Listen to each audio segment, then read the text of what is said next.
Hey guys, thank you for watching Slappy's Garage. On this episode, we're taking the stainless Dyna pipe and polishing it. This is the condition of the thrashing pipe when I got it. I got it from my friend Jason. He stunt rides, so it's pretty beat up and it's still runnable. It's just pretty colored and dinked up.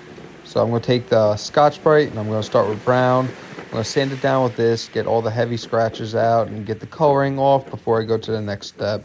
This is the most work getting the coloring off with this process.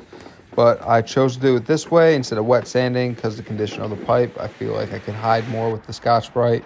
So I'm going to switch up to the green once that's heavily sanded. And then we're going to take it through the stages of Scotch Brite to red, then gray.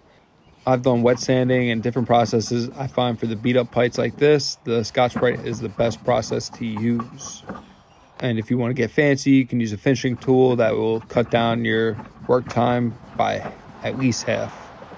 Now, I just sanded off this little spot. I'm going to hit it with a little bit of the mag polish just to see the finish before I hit it with the heavy polish. And just to show you the difference, this is how it was. This is where it was sanded a little bit.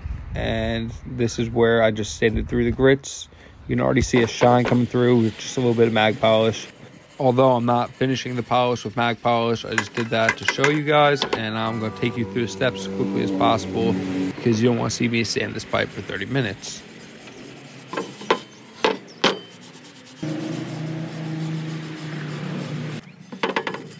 You should know that it's easier to hit the tight areas first before you hit the big areas. You can get in there nice and clean and then clean up the rest around it. Now that the brown Scotch Brite's done, it's a lot faster to go through the stages. The green is quick and then you go to red and gray. I'm not going to show that in this video because I think you guys will understand the process already. So after this, I'm going to just get straight to polishing on the wheel. We'll load the wheels up with the brown Zephyr polish. This is an orange pad. I'm just going nice and slowly on a little bit of an angle. I'm trying to keep that little bit of an angle so I don't catch the part and catch it where it throws the part, it pulls it into the machine, pulls you into the machine because it can be really painful. So I'm just checking my progress and now I'm going to start cutting up the video just so you can understand how many different angles you hold this on just to get all the surface area.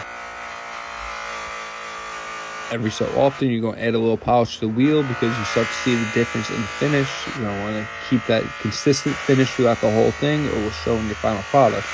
This is only the first section of cutting that I'm doing on this header. And I did not take it apart because of the condition of the pipe. I didn't want to pull it apart. So it's a little more difficult when you have a complete exhaust versus pieces. Especially if you have a 2-in-1 header that's one piece. It's a lot harder than doing like a TBR, which is 3 pieces.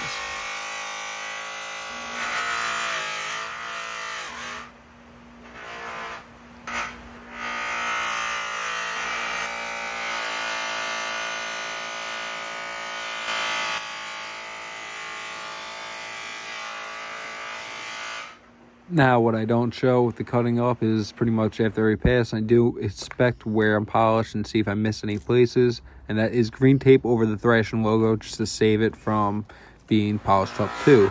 Now, moving on to the other side, which is a blue wheel with the red compound. And I'm starting off just showing you how slowly I take it before cutting up the video. So you don't have to sit here and watch me polish for an extra 30 minutes on each section. You can see also I'm hitting the tight areas quickly before polishing up the whole thing because you're going to have a different cross section because you can't catch that corner, otherwise you'll pull the piece in for the piece, damage the piece, or hurt yourself. Also with the softer polish, I tend to wipe down more just to get the look for the finish because I'm not doing another cut after this. I will do a finish polish by hand with just some wet polish and a rag.